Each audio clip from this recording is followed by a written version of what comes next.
मन्तव्यलाई नै जोड्न गइरहेको छु। शुभकामना मन्तव्य राखिदिन हुनको लागि म विश्व शान्ति तथा मानव एकताका अभियन्ता हुनुहुन्छ, सुनसरीबाट पाल्नुभएका गुरुभक्त पनि हुनुहुन्छ कपालेश्वर यादवज्यूलाई म यस स्टेजमा निम्त्याउन चाहन्छु। समय 5 मिनटको रहनेछ।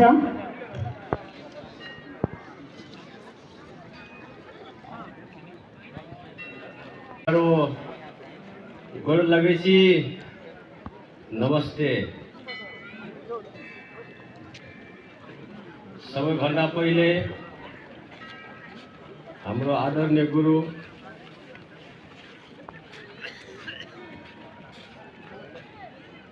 आत्माराम को आज पुण्यतिथि को अवसरमा काठमाडौँबाट शान्ति को यात्रा करेबे को साथ में आज म गुरुजी को एरिया देवगन भूमि में आइपुगेको छु। मेरो नाम कपालेश्वर यादव हो। सुनसरी जिल्ला मेरो घर र यो भूमि देव को पखेटा में हालेर तो गुरु आदेश को पालन करदा शान्ति को दूत तपाई हामी नै हो भन्छन्।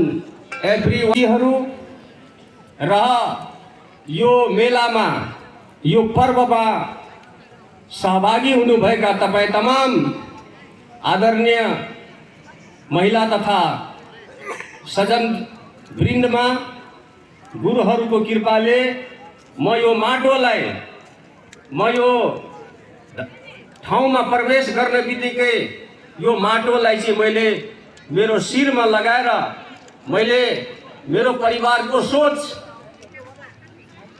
देशको जिम्मेवारी इमानदारीतापूर्वक म निभाउन सकौं, म भ्रमित हुन नसकौं।